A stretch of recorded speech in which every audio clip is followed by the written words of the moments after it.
Salut à toutes et à tous, j'espère que vous allez super bien aujourd'hui. Ici c'est Mike Logovi, alias le dresseur de codes. Découvrons la programmation orientée objet en Python. On va voir maintenant une toute dernière notion. Alors, je vous promets que c'est la dernière notion qu'on va voir ici au niveau de la programmation orientée objet pour être capable de créer des jolis sites web avec Django. On va parler de l'encapsulation. En clair, c'est quoi l'encapsulation? L'encapsulation vise à cacher le maximum d'informations à l'utilisateur. Donc, je répète encore, vous allez cacher le maximum d'informations à l'utilisateur. Et pour cela, il existe différents niveaux de visibilité de méthodes et attributs d'une classe. Donc, maintenant, on va venir sur le terme de visibilité. Donc, vous vous rappelez, on avait parlé de visibilité d'attributs lorsqu'on était en train de parler de l'héritage. On a dit que une classe peut hériter de toutes les méthodes et de tous les attributs visibles de la classe mère. Donc, ça veut dire que si on parle de classe et on parle d'attributs et de méthodes visibles, ça veut dire qu'il y a également des attributs, des méthodes invisibles. D'accord? Très bien. Donc, une méthode et un attribut peuvent être public, protected ou private. Donc, public, c'est le niveau de visibilité le plus haut. Protected, c'est le niveau de visibilité moyen. Et private, c'est le niveau de visibilité le plus restreint. C'est lui qui est beaucoup plus restrictif.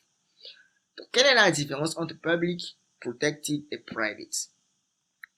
Lorsque vous avez, par exemple, ici, vos propriétés comme ceci, website category, website price, ou bien name, comme ceci, ces attributs-là sont publics, d'office, sont publics. C'est-à-dire que vous pouvez y accéder de partout dans votre programme. Partout, tant que vous avez votre notion de classe, de objet, vous pouvez y accéder. Donc, vous avez vu que tout à l'heure, on a accédé à nos classes, on a accédé à nos objets, on a accédé à nos attributs, nos méthodes. Tout allait bien, tout marchait à la perfection. Mais, si par exemple, vous avez un attribut qui est en fait private, vous ne pouvez pas y accéder ailleurs, autre que dans la classe elle-même. Et maintenant, pour le protected, vous pouvez y accéder uniquement au niveau des classes filles. On va voir cela un peu plus en détail. Voilà. Donc, vous voyez ici, j'ai mis un exemple décrivant un peu les attributs privés et les méthodes privées, les attributs publics. Donc ça, c'est un exemple décrivant un peu tout. Vous allez avoir par exemple ici, donc vous avez vu, j'ai mis ici website price, j'ai dit égal à 5000. Comme ceci, c'est un attribut public. Et pour avoir par exemple un attribut protégé, ici j'ai mis number of visitors. La différence ici, c'est que j'ai mis ici le underscore tout juste avant. Quand vous avez un seul underscore ici, cet attribut est dit protégé. Par contre, quand vous avez par exemple un attribut et que vous avez ici deux fois le underscore, cet attribut sera dit privé.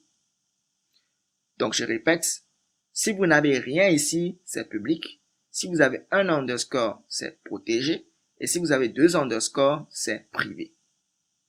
Donc, ici, c'est un attribut privé. Ici également, c'est un attribut privé. Donc, vous allez avoir vos méthodes, vous allez avoir vos méthodes, vous allez avoir vos méthodes, vous allez avoir vos méthodes. Maintenant, par exemple, ici, c'est une méthode qui est comment? Qui est dite publique. Cette méthode également est dite publique. Par contre, ici, cette méthode-là est dite protégée parce que vous avez un underscore tout juste avant. Et cette méthode ici est dite privée parce que vous avez deux fois le underscore ici. En gros, les attributs, les méthodes, pour que ce soit public, privé ou bien protégé, c'est juste une histoire de underscore. Magnifique. Maintenant, on va voir un peu la différence entre les attributs publics, protégés et privés. Et pour ça, ce que je vais faire, je vais tenter d'écrire tout ce bout de code-là et je vais vous expliquer tout dans les moindres détails. Ok, cool. Donc, c'est bon. Donc là, on a notre classe site web. Donc, j'ai repris tout. Ok. Et ici, j'ai également notre classe portfolio qui hérite tout simplement de la classe site web. Et comme je vous l'ai dit, lorsque vous avez un attribut comme ceci qui n'a pas de underscore ici au début, c'est un attribut public. Et si vous avez un seul underscore, c'est un attribut protégé. Et si vous avez deux underscores, on dit que c'est un attribut privé. Donc ici également, c'est un attribut privé. Voilà. Ben, c'est quoi la différence entre un attribut public, un attribut privé, un attribut protégé? Par exemple, je peux venir ici et dire par exemple que j'ai un site web et je vais créer une instance tout simplement de site web comme ceci. Voilà. Déjà, ici, il y a une erreur. Il nous dit que missing two required positional argument, name and primary. Donc, je vais dire que j'ai mon site et je nomme par exemple mon site dresseur de code. Et la couleur principale, c'est tout simplement le vert. Maintenant, il n'y a plus de problème. Maintenant, ce qu'on va faire, on va tenter par exemple de venir dire ici mon site et je fais point. Est-ce que je peux accéder à website price? C'est-à-dire, est-ce que je peux faire mon site.website price? Oui, d'accord. Est-ce que je peux maintenant faire, par exemple, mon site? Je mets ici le point. Ici, est-ce que je peux accéder au nombre de visiteurs? Et on va voir, est-ce que ça marche? Oui, ça marche également. Ok, pas de problème. Donc, est-ce que je peux maintenant accéder à admin passwords? Donc, je vais venir ici, je vais faire par exemple ici mon site et je mets point et je mets ceci. Est-ce que je peux y accéder? Ah, je ne peux pas y accéder. Ok, ici, qu'est-ce qu'il nous dit? Site web has no attribute under admin password.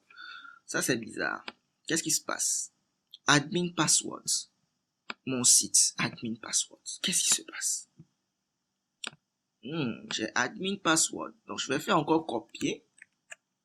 Ok, je vais copier. Et si je viens encore ici, je colle. J'ai bien collé, n'est-ce pas? Je valide. Toujours pas. Ça ne marche pas. Pourquoi ça ne marche pas? Eh bien, c'est très simple parce que c'est un attribut qui est en privé. Quand un attribut est en privé, un objet ici ne peut pas y accéder. Un objet ne peut pas y accéder ici comme ceci, comme ça. Ça, c'est pas possible parce que l'attribut est privé. Ça peut être marché pour un attribut public ou un attribut protégé ou protecté, mais pour un attribut privé, jamais. Je vous ai dit que quand quelque chose est en privé, c'est ce qui est beaucoup plus restrictif. Donc, en gros, cet attribut-là est masqué à notre objet. C'est pour ça qu'il dit qu'il ne trouve pas, en fait, l'attribut, au fait, d'under admin password. Et si je viens, par exemple, je fais encore webfada, vous allez voir que je vais tomber sur le même résultat parce que webfada également, c'est quoi? C'est un attribut qui est tout simplement privé. Donc, je vais enlever ceci, j'enlève et si je colle, vous voyez ici, j'ai encore le même problème, il dit qu'il ne trouve pas webfada. Très bien.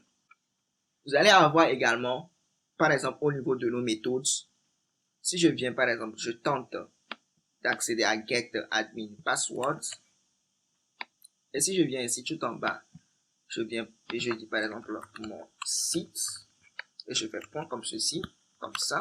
Vous avez vu que ici ça marche. Admin password, c'est dresseur de code. Vous avez vu ici, j'ai admin password, c'est dresseur de code. Donc, qu'est-ce qui se passe? Nous, on a tenté avant d'accéder à admin password en faisant par exemple mon site comme ceci, point, dunder admin password, et il disait qu'il ne trouvait pas.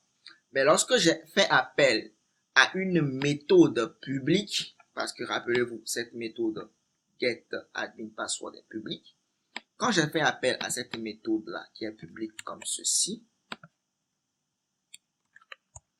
j'ai pu obtenir dresseur de code qui est en fait admin password. Donc, quand je monte tout en haut ici, j'ai admin password. Donc, comment est-ce que j'ai réussi à obtenir admin password? Eh bien, tout simplement parce que j'ai fait def get admin password, j'ai cette méthode-là. Et cette méthode-là me retourne en fait admin password, self admin password. Rappelez-vous, je vous ai dit que le self faisait référence à l'objet courant. Maintenant, pourquoi est-ce que ici, c'est toujours notre objet courant? C'est toujours notre objet courant. Mais ici, ça n'a pas marché. Pourquoi est-ce que lorsque je fais ici, mon site admin password, dunder admin password, ça n'a pas marché ici? Mais ici, je vous dis que c'est notre objet courant, mais ça a marché ici.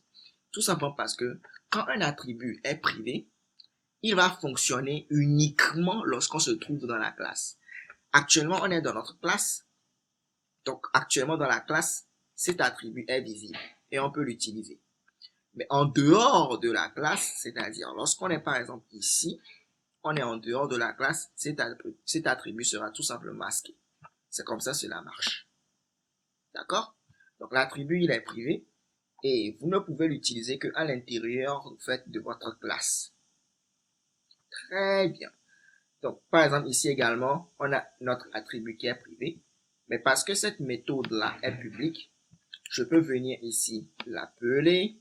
Donc je peux venir ici également et dire que mon site, je mets par exemple le point, je fais comme ceci et je fais describe. Vous voyez que ceci marche. Donc ici, grâce à tant. Alors là, il y a eu quelques petits soucis. Je vais remonter tout en haut. Alors, le souci ici, c'est que je dois faire appel à ma méthode. Donc, qu'est-ce qu'on a fait ici? Donc, ce que je vais faire, je vais revalider. Voilà. Et voilà. Maintenant, tout marche à la perfection. Qu'est-ce qui s'est passé ici? On a fait appel à mon site, .describe. On va monter tout en haut. Qu'est-ce qui se passe? Au niveau de describe, on dit que grâce à self.getWebSiteFather, nous avons pu créer par exemple ici self.name. Tout d'abord, on va aller beaucoup plus de petit à petit. Déjà, self fait référence à quoi? À mon site. Et mon site, rappelez-vous, on lui avait donné comme nom dresseur de code.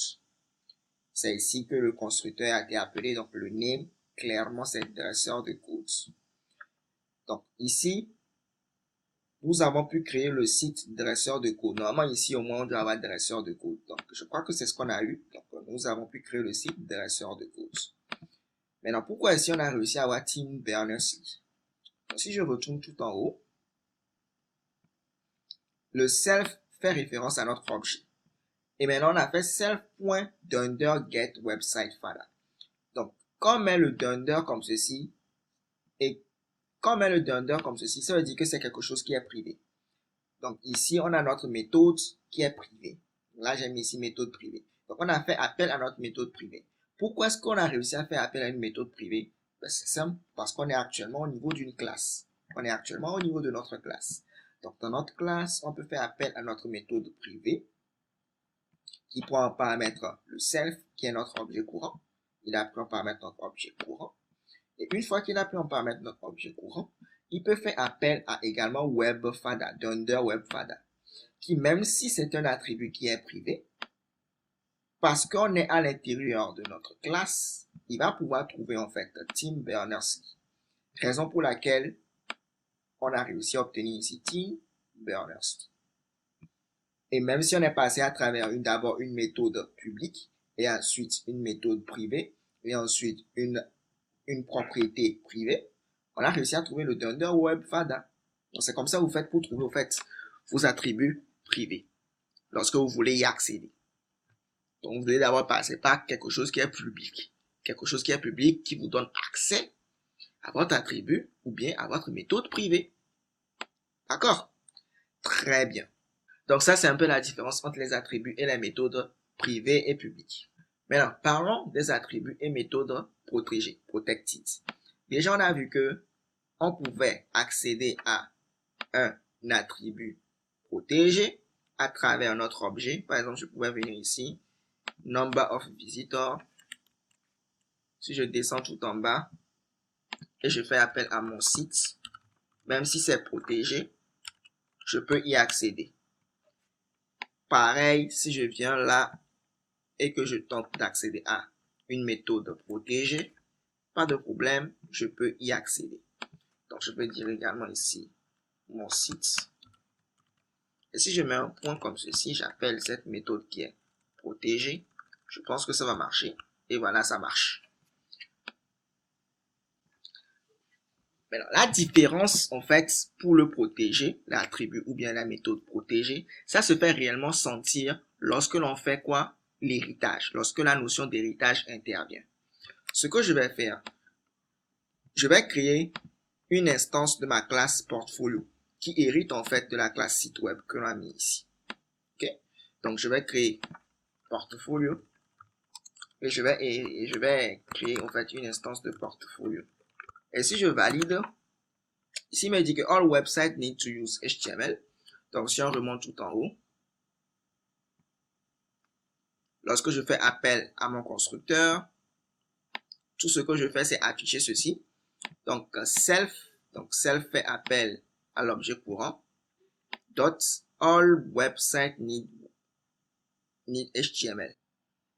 Parce que vu que c'est protégé, la classe fille peut accéder à cette méthode-là. Pas de problème. Mais la classe fille ne peut pas accéder à la méthode, par exemple, get website fada self. Par exemple, si ici, j'avais au lieu de mettre ceci, j'avais mis plutôt cette méthode privée, vous allez voir que ceci ne va pas fonctionner. Il va dire qu'il ne va pas le trouver ça. On va tenter de voir tout ceci. Donc, si je descends, vous voyez ici, il dit que quoi? Has no attribute portfolio getter website fada. Il n'a pas réussi à trouver cette méthode-là. Vous avez vu? Il n'a pas réussi à la trouver.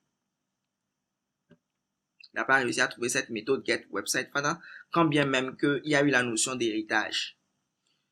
Donc, il peut accéder aux méthodes publiques ou bien aux méthodes protected. Cette classe-là peut accéder aux méthodes publiques ou bien protected, mais ne peut pas accéder ni aux méthodes ni aux attributs, au fait ici privé. Donc, je vais vous prouver que ça peut accéder aux trucs publics. Donc, bon, ça c'est intuitif, donc mais je vais le faire quand même. Si par exemple ici je mets comme ceci, et j'enlève ici le self, et que je valide tout, vous allez voir que ici également il n'y aura pas de problème. Est-ce que c'est bon? Voilà, vous avez vu ici dresseur de codes. Alors, ce sera tout pour cette longue vidéo sur la programmation orientée objet en Python. J'espère que ceci vous sera bénéfique. J'espère que vous avez appris, compris des choses. Si tel est le cas, j'aimerais que vous puissiez liker cette vidéo, de vous abonner, de la partager à un maximum de personnes pour que d'autres personnes puissent également en profiter, vos amis, vos camarades, vos collègues puissent aussi en profiter. Bon, je sais que cette vidéo-là est très longue, mais moi je suis vraiment très content ici parce que j'ai expliqué tout dans les moindres détails. Donc honnêtement, à mon niveau, moi je suis vraiment très content. Donc on va s'arrêter là et je vous dis à la prochaine dans une nouvelle vidéo où on va maintenant apprendre Django pour vraiment créer notre portfolio, notre application web. D'ici là, portez-vous bien. Stay tuned and take care. Peace.